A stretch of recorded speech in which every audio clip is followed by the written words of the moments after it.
Assalamualaikum warahmatullahi wabarakatuh.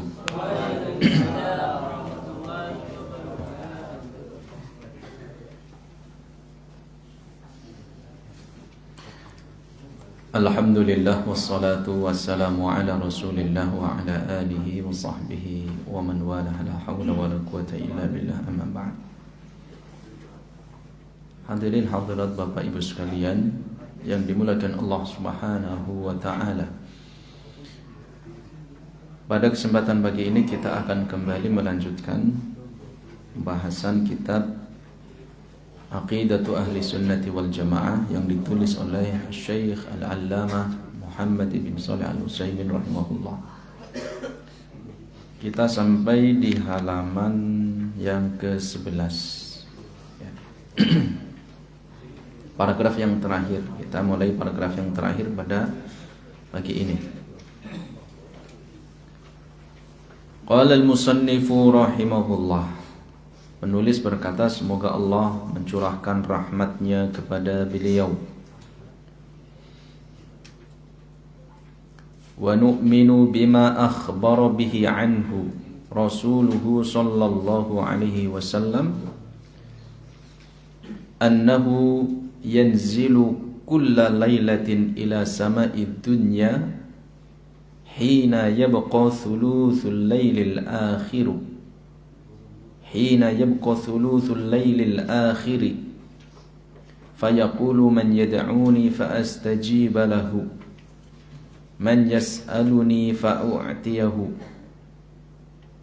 من يستغفرني فأغفر له ونؤمن بأنه سبحانه وتعالى يأتي يوم المعاد للفصل بين العباد لقوله تعالى كلا إذا دكت الأرض دكا دكا وجاء ربك والملك صفا صفا وجيء يومئذ بجهنم يومئذ يتذكر الإنسان وأنى له الذكرى ونؤمن بأنه تعالى فعال لما يريد. Sampai paragraf ini aja ya. Karena ini satu makna supaya pemahaman kita utuh.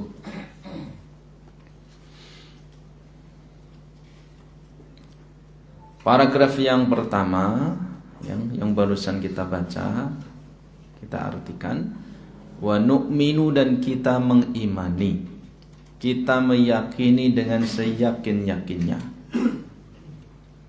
Ya, sudah kita jelaskan tentang makna iman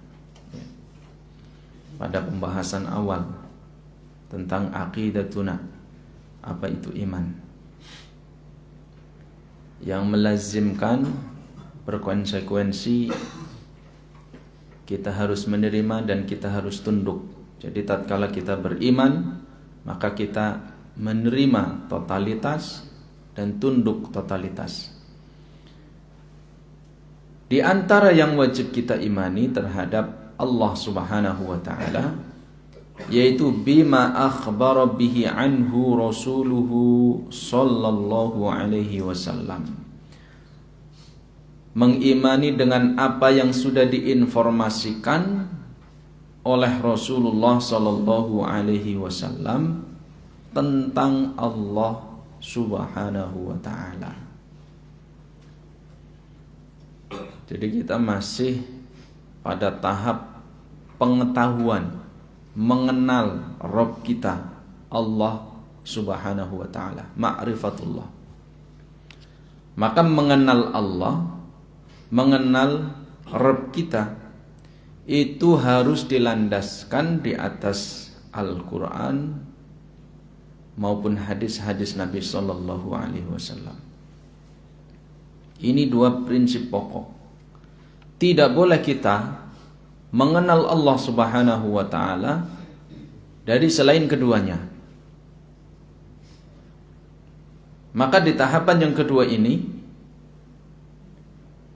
di mana sebelumnya sudah disebutkan beberapa ayat-ayat yang menyebutkan atau menginformasikan sendiri Allah Subhanahu wa ta'ala tentang dirinya, Maka di sini Rasulullah Shallallahu Alaihi Wasallam memberikan informasi tentang Allah Subhanahu Wa Taala. Kita harus pahami sebagaimana yang disebutkan di dalam surat An-Nahl ayat 89. Allah Subhanahu wa taala berfirman, "Wa anzalna ilaikal kitaba wa anzalna ilaikadz dzikra litubayyina lin-nasi man nuzzila," seluruh makhluknya. Wa anzalna ilaikadz dzikra, kami turunkan kepada engkau wahai Muhammad adz-dzikra, peringatan ini yang dimaksud adalah Al-Qur'an. Litubayyina lin-nasi ma nuzzila ilaihim, untuk menjelaskan kepada mereka, diturunkan kepada mereka. Apa? Posisi Nabi Muhammad sallallahu alaihi wasallam adalah sebagai mubayyinun lil Quran. Sehingga kita nggak boleh menolak hadis-hadis Nabi. Karena di sini Allah sudah mengatakan, aku turunkan Al-Quran kepada engkau agar engkau menjelaskan kepada manusia. Nah, apa yang disampaikan oleh Nabi Muhammad SAW semuanya adalah penjelasan-penjelasan terhadap Al-Quran yang sifatnya ijmali, sifatnya masih global, masih umum. Bahkan Allah Subhanahu wa taala berfirman, "Ma farratna fil kitabi min syai'in." Tidak ada sesuatu pun yang luput di dalam Al-Quran. Semuanya dijelaskan. Tapi sifatnya global, umum, belum terperinci.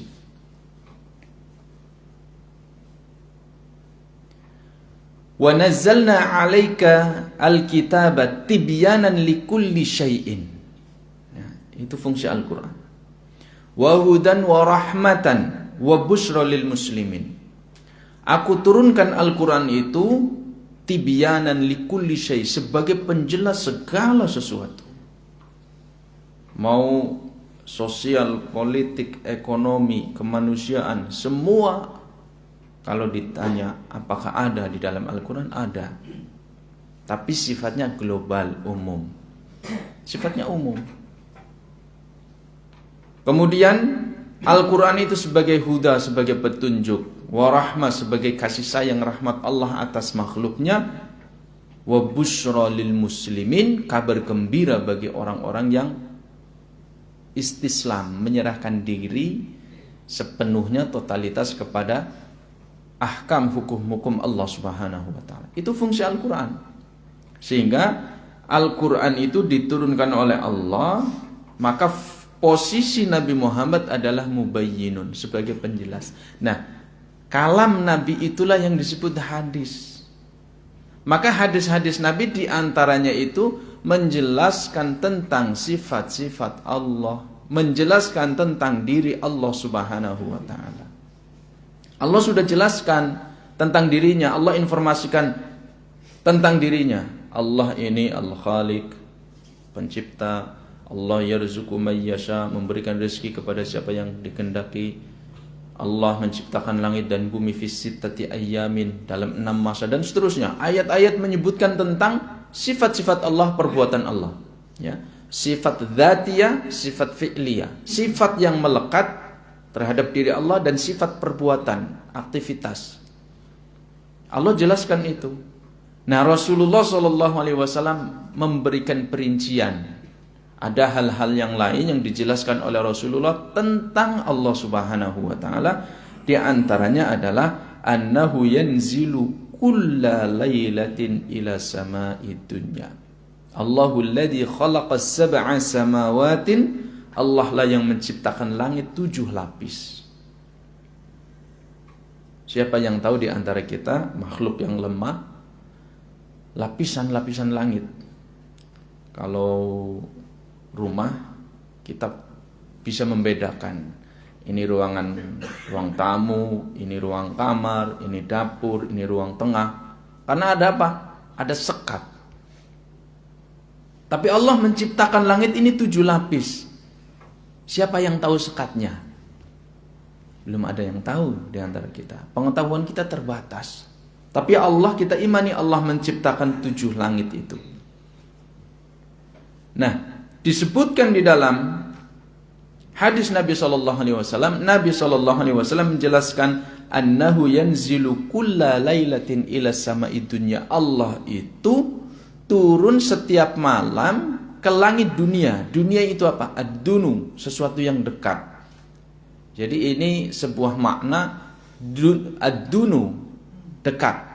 Manusia hidup di dunia hanya sebentar. Wal akhiratu khairun wa abqa. Wal akhiratu khairun laka minal ula. Akhirat lebih kekal, akhirat lebih utama, lebih baik. Nah, dunia dari kalimat ad-dunu artinya dekat. Hidupnya ya sebentar, dekat saja, sebentar di dunia. Ketika as-sama'ud dunya, langit dunia, yang dimaksud adalah langit yang paling dekat dengan bumi ini.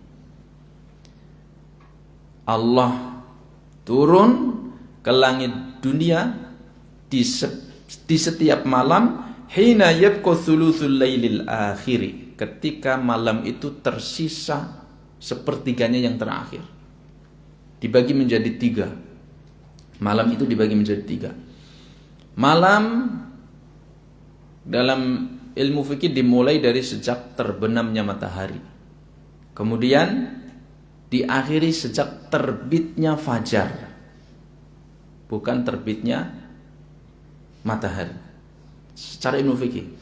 Sehingga kalau dari kita katakanlah matahari terbenam jam 6, kemudian terbit fajar jam 4, maka 6 tambah 4 10 ya.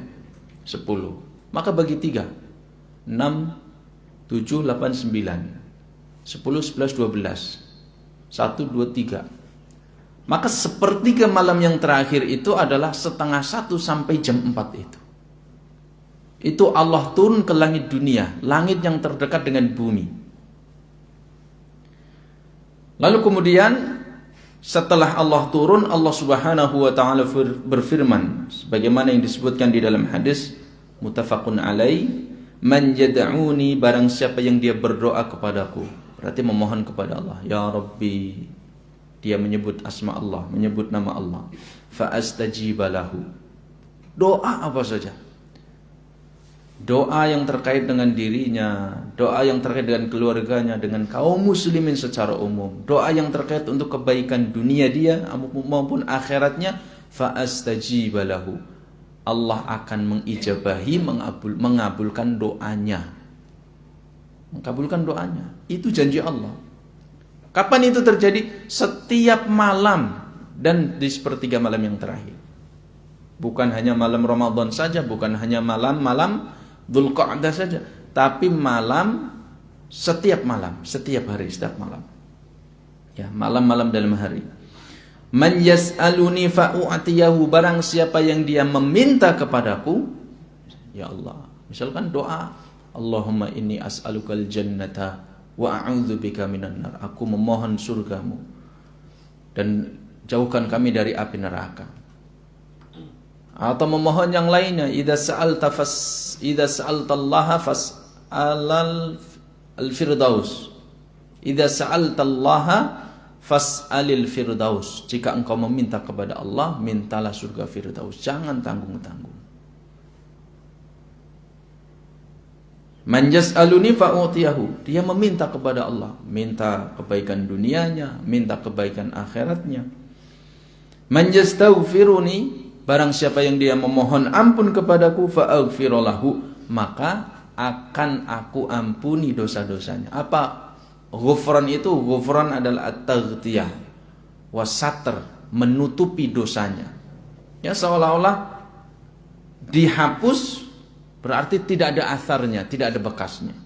Kalau satr ditutup, hakikatnya masih ada dia, tapi ditutup, tidak ada sesuatu pun yang mengetahuinya. Disatr oleh Allah Subhanahu wa taala atas dosa-dosa yang dia lakukan.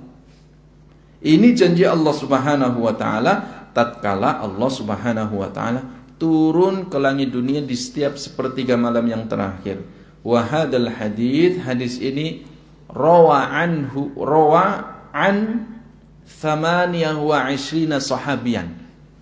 Hadis ini diriwayatkan dari Nabi SAW oleh para sahabat sekitar 28 sahabat Nabi. Hadisun sahihun, hadisnya sahih, diriwayatkan oleh sekitar 28 sahabat Nabi. Artinya banyak yang meriwayatkan. Banyak yang mendengar Nabi mengatakan ini, yang zilu Rabbuna tabaraka wa ta'ala ila sama'id dunya hinas yabqa thuluthul lailil akhir, dan seterusnya. Hadisnya mutawatir, artinya tidak terbantahkan. Tidak ada celah bahwa hadis ini lemah, hadis ini meragukan, dan seterusnya. Tidak ada. Nah, yang harus kita pahami di sini bahwa hadis ini menjelaskan salah satu sifat fi'liyah Allah. Hadis ini menjelaskan salah satu sifat perbuatan Allah, bahwa Allah itu fa'alu lima yurid. Allah berbuat apa yang Allah kehendaki. Itu harus kita tetapkan. Fa'alu lima yurid. Yaf'alu ma yasha. Allah melakukan apa yang Dia kehendaki. Sehingga di sini kita tidak boleh menanyakan tentang Allah Subhanahu wa ta'ala. Disebutkan di dalam Al-Quran, la yus'alu amma yaf'alu wa hum yus'alun. Jangan ditanyakan kenapa Allah melakukan ini, kenapa Allah berbuat ini, kenapa Allah turun ke langit dunia, kenapa Allah Subhanahu wa ta'ala harus turun dulu ke langit dunia, kemudian Dia harus mengatakan man yad'uni fa astajiba lahu, man yas'aluni fa u'tiyahu, man yastaghfiruni fa aghfiru lahu. Bukankah Allah As-Sami, Allah Maha mendengar, Allah Al-Khabir, Allah Maha teliti, Allah Al-Basir, Allah Maha melihat? Gak perlu kan? Itu logika manusia. Maka jangan katakan atau jangan tanya kenapa Allah melakukan ini. Wahum yus'alun, akan tetapi kitalah semuanya yang akan ditanya tentang perbuatan kita, tentang amal kita. Ya, ilustrasinya dalam kehidupan kita ya, misalkan ada atasan, ada bawahan. Maka atasan bawahan itu nggak boleh ya, mencari-cari alasan. Saya kok ditempatkan di ruang ini, saya kok jadi bagian ini, kenapa Pak? Gitu. Manut aja udah, manut. Nggak manut, oh berarti Anda nggak siap bekerja di sini. Anda bagian ini karena Anda layaknya ini, di bagian ini, siap? Siap. Ada nggak Pak yang bantah perintah bosnya? Ada? Berani di sini? Oh, siap-siap. Nah, kirim ke sana, siap Pak. Nah, kalau enggak, sekali SP1, SP2, SP3, terakhir dapat sprint udah, makasih ya. Nggak berani. Itu manusia. Kenapa? Dengan Allah Subhanahu wa ta'ala walillahil matsalul a'la, sifat Allah itu maha tinggi, itu harus dikulik-kulik. Maka tidak boleh la yus'alu amma yaf'alu wa hum yus'alun. Enggak boleh tanya Allah kenapa harus turun, Allah kenapa harus ini, harus mendekat dulu. Tidak perlu. Justru kitalah yang akan ditanya oleh Allah Subhanahu wa ta'ala. Ya, kullukum ra'in wa kullukum mas'ulun an ra'iyati. Setiap kalian adalah pemimpin dan setiap kalian akan dimintai pertanggungjawabannya atas apa yang kita lakukan. Semuanya kita akan ditanya. Ya. Bahkan di dalam hadis itu la tazulu qadama ibni adam min 'indi rabbih tabaraka wa ta'ala yaumal qiyamati hatta yus'alu an khamsin. Tidak akan bergeser kedua kaki anak Adam, kedua kaki manusia dari hadapan Allah Subhanahu wa ta'ala nanti pada hari kiamat sampai dia ditanya tentang 5 perkara. Itu nanti tentang an umrihi, an syababihi, tentang masa mudanya itu, yang masih muda, yang belum menikah, ditanya. Tentang hartanya dari mana, untuk apa, akan ditanya. Tentang umurnya, dihabiskan untuk apa, akan ditanya. Itu kita yang akan ditanya. Itu hak Allah Subhanahu wa ta'ala. Kewajiban kita beramal. Nah, kembali ke sini, bahwa di sini kita harus mengimani tentang apa yang diinformasikan oleh Nabi SAW bahwa Allah itu yanzil, Allah itu turun. Nah, ini yang menjadi masalah.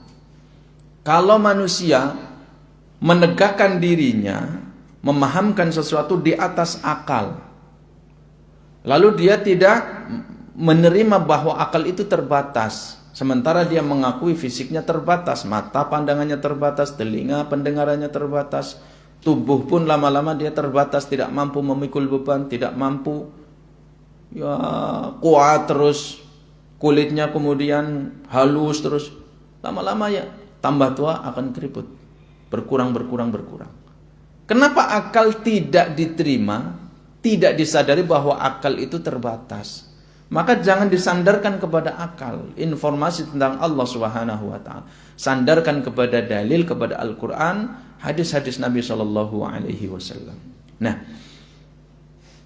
siapa sih makhluk yang paling mengenal Allah? Tidak ada sesuatu pun di muka bumi ini makhluk yang mengenal Allah, yang paling mengenal Allah kecuali Rasulullah sallallahu alaihi wasallam. Sehingga tatkala Allah Subhanahu wa taala menyampaikan kepada Rasulullah menyampaikan kepada umatnya, kepada seluruh manusia bahwa Allah itu yang zilu Rabbuna tabaraka wa taala, maka Allah itu turun ke langit dunia. Itu adalah khitabun, arah pembicaraan, satu muatan pembicaraan yang dipahami. Ada enggak kita ngomong sama anak kita ngomong sama rekan kerja kita dengan sesuatu yang tidak bisa dipahami? Ya enggak bisa. Misalkan saya ngomong sama Mas Hendra dengan bahasa kucing, dengan yang saya maksud, Mas Hendra enggak tahu. Apa maksudnya? Enggak paham. Nah, Allah itu menurunkan wahyunya dengan bahasa yang dipahami. Rasulullah menyampaikan kepada umatnya bahasa yang dipahami, bukan bahasa kiasan, bukan bahasa yang harus ditakwil-takwil dulu. Maka kita tidak boleh menggeser maknanya kepada makna yang lain sampai ada dalil yang mengalihkan makna tersebut kepada makna yang lain. Artinya dalilnya apa? Ya, Al-Quran maupun hadis-hadis Nabi. Tidak boleh kita berpatokan ini ayat Al-Quran, ini hadis-hadis Nabi, lalu kemudian secara akal, lah ini kan nggak pas ya. Oh, ini harus digeser maknanya.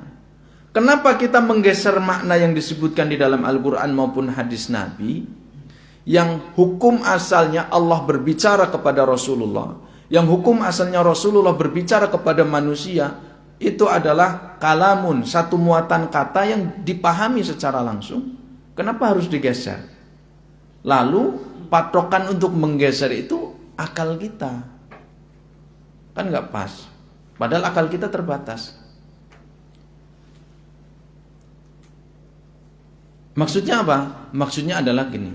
Ketika Rasulullah menginformasikan Allah itu turun ke langit dunia. Nah, kemarin kan sudah kita bahas tentang bahwa Allah bersemayam di atas arsy. Artinya kalau memakai logika, memakai akal, oh berarti Allah turun ke langit dunia. Ketika Allah turun, katanya bersemayam di atas arsy, berarti arsinya kosong. Ketika Allah turun ke langit dunia, langit yang paling rendah, langit yang paling dekat dengan dunia, berarti Allah yuhitu bihi syai'un, Allah diliputi oleh makhluknya. Subhanallahi ta'ala amma yasifun. Maha suci Allah, maha tinggi dari apa yang mereka sifatkan. Itu kalau memakai dalil akal. Maka kita akan bingung. Bingung kita. Akhirnya lama-lama apa? Oh, nggak mungkin kan? Nggak mungkin Allah itu turun. Nggak mungkin Allah itu, kalau turun kan berarti Allah diliputi oleh makhluknya, oleh langit yang kedua, ketiga, dan ketujuh. Arsinya jadi kosong. Kemudian disimpangkan, memakai akal. Yang dimaksud turun itu adalah turun perintahnya. Ada yang mengartikan yang lain. Yang dimaksud turun adalah rahmatnya. Yang dimaksud turun adalah malakun min malaikatihi, salah satu malaikat-malaikatnya. Karena akal nggak bisa menerimanya, akhirnya disimpangkan kepada makna yang lain. Ada yang tidak menyimpangkan kepada makna yang lain karena dia khawatir terjatuh kepada tashbih.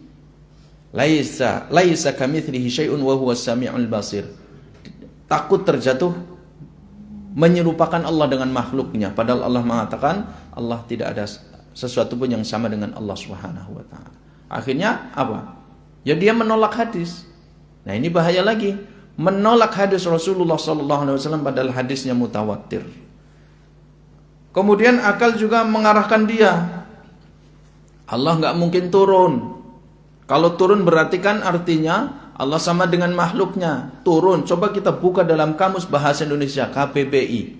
Kamus Besar Bahasa Indonesia. Turun itu adalah satu proses perpindahan dari atas ke bawah. Berarti sama dengan makhluknya. Itu kalimat turun. Berarti ada perpindahan dari satu tempat ke tempat yang lain. Berarti Allah membutuhkan makhluknya. Nah, itu kalau memakai akal manusia, yang dimana akal itu sangat terbatas. Sangat terbatas. Sehingga kita harus memahami makna ini sebagaimana yang dilakukan oleh para salafus soleh. Akidah Ahlus Sunnah wal Jamaah ketika memahami Allah Subhanahu wa taala turun ke langit dunia, ketika bahkan ini hadis ini kan diriwayatkan oleh 28 sahabat Nabi. Ketika Nabi mengatakan yang zilu rabbuna tabaraka wa ta'ala dan seterusnya, dari 28 itu yang mendengar langsung dari Rasulullah sallallahu alaihi wasallam tidak ada satupun yang mengatakan, "Nah, turun ke langit dunia yang paling dekat, bagaimana turunnya?" Berarti kalau turun arsinya kosong. Berarti kalau turun langit kedua, ketiga, keempat, kelima, keenam, ketujuh meliputi Allah Subhanahu wa taala. Tidak ada satupun dari para sahabat Nabi yang bertanya hal itu kepada Rasulullah sallallahu alaihi wasallam. Sehingga makna nuzul di dalam hadis ini harus dibiarkan apa adanya. Dibiarkan apa adanya, sebagaimana itu datang di dalam hadis Nabi Shallallahu Alaihi Wasallam, tidak boleh disimpangkan, tidak boleh ditakwil. Lalu kemudian ini kita harus memahami bahwa kemarin sudah sempat kita singgung, sesuatu yang disandarkan kepada sesuatu maka itu bermakna hakikatnya. Di sini kan yang zilu rabbuna, di dalam hadis itu disebutkan yang zilu rabbuna, berarti kalimat turun itu disandarkan kepada Allah. Siapa yang turun? Allah. Artinya turun itu hakikatnya, ada hakikatnya. Turun betul-betul Allah itu turun, sehingga yang turun itu bukan amruhu, perintahnya. Yang turun itu bukan malaikat dari malaikat-malaikatnya yang diciptakan. Yang turun itu bukan rahmatnya. Karena rahmat Allah nggak turun hanya sebatas setiap sepertiga malam terakhir. Perintah Allah turunnya tidak hanya terbatas pada setiap sepertiga malam yang terakhir, tidak. Rahmat Allah bisa turun kapan saja. Perintah Allah bisa turun kapan saja. Malaikat Allah bisa turun kapan saja. Maka makna yang zilu rabbuna itu harus kita biarkan apa adanya. Tidak boleh ditolak. Karena kalau menolak berarti kan menolak hadis. Bahaya. Ingkaru sunnah. Kalau menolak Allah nggak turun, terus Allah ngapain? Ya nggak ngapa-ngapain. Berarti lama-lama Allah nggak berbuat ini, nggak berbuat itu. Statis, diam. Nah ini lama-lama meyakini Allah itu adam. Allah itu tidak ada. Rabb itu tidak ada. Bagaimana seseorang menyembah, mengagungkan sesuatu yang tidak ada? Nah ini tidak benar juga. Maka biarkan makna itu apa adanya. Yang zil itu turun. Lalu kemudian anna nuzulahu yaliku bijalalihi ala wajhin yaliku bijalalihi wa azamatihi. Bahwa turunnya Allah itu adalah turun yang sesuai dengan keagungan dan kemahaluhuran, kemahabesaran Allah Subhanahu wa ta'ala. Jadi kita biarkan maknanya tidak boleh ditolak. Lalu kemudian maknanya kita terima, tapi makna itu adalah hakikatnya, akan tetapi yang kita serahkan kepada Allah itu adalah kaifiyahnya. Hakikat turunnya itu seperti apa? Maknanya nggak boleh ditolak, karena ada madhab tahwid. Tahwid itu menyerahkan semuanya kepada Allah. Maknanya diserahkan, hakikatnya diserahkan. Tidak, maknanya dipahami oleh kita. Allah itu turun, dipahami, makna nuzul itu dipahami dalam bahasa. Sehingga kaum muslimin yang dimuliakan Allah Subhanahu wa taala, ini kita harus bawa kepada kaidah yang terkenal yang diucapkan oleh Imam Malik dan gurunya. Imam Malik pernah bertanya tentang istiwa itu, mungkin pernah disampaikan kemarin. Al-istiwa'u ma'lumun wal kaifu majhulun wal imanu bihi wajibun wa su'alu anhu bid'atun. Jadi kalimat istiwa itu maklum, dipahami bahasanya. Allah, Rasulullah menyampaikan bahasa itu dengan sesuatu yang dipahami. Bukan sesuatu yang ini harus ditakwil dulu, ini harus dicari-cari maknanya atau disimpangkan kepada maknanya. Tidak. Maklum. Wal kaifu majhul. Akan tetapi hakikatnya itu seperti apa, itu yang tidak diketahui. Itu yang kita serahkan. Kita nggak menyerahkan makna sama kaifiyahnya kepada Allah, tidak. Yang kita serahkan itu adalah hakikatnya itu seperti apa, itu yang kita nggak tahu. Yaliku ala wajhin yaliku bijalalihi wa azamati, itu yang kita serahkan kepada Allah Subhanahu wa taala. Itu adalah thariqatus salaf. Thariqatu ahlus sunnati wal jamaah, metode ahlus sunnah di dalam memahami sifat-sifat Allah Subhanahu wa taala. Wal imanu bihi wajib, kita wajib mengimaninya. Yakin, harus yakin. Tidak boleh menolak. Kalau menolak berarti kita menolak hadis Nabi. Kita bisa menolak Al-Quran. Afatu'minu bi ba'dil kitabi wa takfuruna bi ba'd. Apakah kalian mengimani sebagian Al-Quran lalu mengingkari sebagian yang lain? Enggak boleh totalitas. Harus diimani semuanya.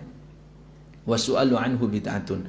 Dan menanyakan itu adalah hal-hal termasuk perkara yang baru. Para sahabat tidak pernah menanyakan itu. 28 sahabat yang meriwayatkan hadis ini, tidak ada seorang pun yang menanyakan bagaimana turunnya Allah. Logikanya seperti apa? Enggak ada. Karena maklum, itu sudah maklum.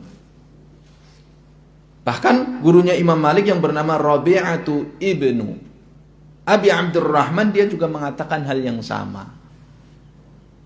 Al-istiwa'u ghairu majhulin. Istiwa itu tidaklah tidak diketahui maknanya. Wal kaifu ghairu ma'qulin. Adapun kaifiyahnya, hakikatnya, caranya itu ghairu ma'qul, tidak sampai akal kita untuk memahaminya. Tidak sampai. Makanya tentang kaifiyah, hakikatnya kita serahkan kepada Allah. Wal imanu bihi wajibun. Maka mengimaninya kita wajib hukumnya. Sehingga tentang masalah nuzul ini pun harus, kaidah ini penting sekali, harus kita terapkan kepada sifat-sifat Allah yang lain. Sehingga kita katakan an-nuzulu ma'lumun. Turun itu maklum maknanya. Wal kaifiyatu nuzuli wa kaifiyatu nuzuli ghairu ma'qul. Turunnya Allah itu hakikatnya tidak bisa dicapai oleh akal manusia. Sehingga kita serahkan hakikat Allah itu turun seperti apa, kita serahkan kepada Allah yang sesuai dengan keagungan dan kemuliaan Allah Subhanahu wa taala. Wal imanu bihi wajib, dan kita wajib mengimani bahwa Allah itu turun di setiap malam, di sepertiga malam yang terakhir, di mana Allah memberikan janji yang 3 itu. Ini yang dimaksud, ya. Sehingga di sini kita harus memahami ini dengan baik, dan ini termasuk di antara sifat Allah Subhanahu wa taala yang diinformasikan oleh Rasulullah sallallahu alaihi wasallam. Kita tidak boleh mentakwilnya selama tidak ada dalil yang untuk memutuskan perkara di antara mereka. Dan perkara yang akan putuskan pertama kali oleh Allah Subhanahu wa taala nanti adalah fi mas'alatid dima, tentang masalah darah. Itu yang akan pertama kali disidangkan oleh Allah Subhanahu wa taala. Kalla idza dukkatil ardu dakkan dakka, sekali-kali tidak, apabila bumi ini diguncangkan berkali-kali dengan guncangan yang keras. Ya, di dalam surat Al-Fajr ini. Wa jaa rabbuka jaa. Jaa itu adalah sifat fi'liyah, sifat perbuatan Allah.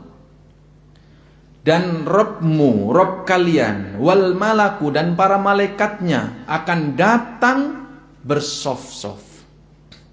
Datangnya dalam bentuk saf rapi seperti saf salat. Malaikat-malaikat itu akan datang pada hari kiamat. Waji'a yauma idzin bi jahannam, dan pada hari itu jahannam, neraka jahannam akan ditampakkan, diperlihatkan. Yauma idzi yatadzakkarul insan, ketika itulah manusia akan sadar tentang dirinya. Oh, dulu kenapa saya begini? Kenapa saya melakukan ini? Kenapa saya tidak melakukan ini? Akan sadar ketika itu manusia. Wa anna lahu dzikra, akan tetapi kesadaran itu sekali-kali sudah tidak bisa memberikan manfaat lagi. Sudah selesai. Karena masa amal di dunia ini sudah selesai. Wa nu'minu bi annahu ta'ala fa'alul lima yurid, sehingga kita harus mengimani juga bahwa Allah berbuat sesuai dengan apa yang Allah inginkan. Fa'alul lima yurid. La yus'alu amma yaf'alu wa hum yus'alun. Jangan ditanya tentang kenapa Allah begini dan begitu, tapi kitalah yang akan ditanya oleh Allah Subhanahu wa ta'ala. Inilah pembahasan kita pada kesempatan kali ini tentang salah satu sifat Allah, yaitu nuzul, turunnya Allah, di mana hadis ini memberikan setidaknya beberapa manfaat. Yang pertama, isbatul ululillah.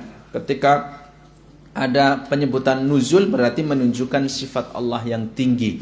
Yang kedua, ketika Allah mengatakan yaqulu rabb yaqulu man yad'uni fa astajib lahu dan seterusnya, ini menunjukkan sifat qaul. Allah berbicara, Allah berfirman. Bukan Allah maha bisu, bukan. Allah berfirman, Allah maha berbicara. Kemudian menunjukkan sifat al-af'al al-ikhtiyariyah. Allah berbuat sesuai dengan kehendaknya. Allah tidak bisa disetir. Allah tidak bisa seperti dikemudikan seperti mobil. Allah berbuat sesuai dengan kehendaknya. Dan perbuatan Allah tidak boleh ditanya, akan tetapi perbuatan kitalah yang akan ditanya. Dan yang terakhir, ini menunjukkan, memberikan faedah, informasi kepada kita tentang maha murahnya Allah. Karena Allah setiap malam itu membuka lebar. Siapa yang berdoa kepadanya, maka Allah akan ijabahi doanya. Siapa yang meminta, Allah akan kabulkan permintaannya. Dan siapa yang memohon ampun kepada Allah atas dosa-dosa yang dia perbuat dalam hari itu, Allah pun akan ampuni dosa-dosanya. Demikian, mudah-mudahan kita senantiasa mendapatkan taufik dan hidayahnya, dan kita mendapatkan tambahan ilmu yang bermanfaat, yang akan semakin menjadikan kita dekat kepada Allah, semakin takut kepada Allah, dan kita dihindarkan dari pemikiran-pemikiran, pemahaman-pemahaman, dan tindakan-tindakan, amalan-amalan yang menyimpang dari apa yang ditunjukkan oleh Rasulullah SAW. Demikian kurang lebihnya, mohon maaf. Subhanakallahumma wa bihamdika asyhadu an la ilaha illa anta astaghfiruka wa atubu ilaik. Assalamualaikum warahmatullahi wabarakatuh.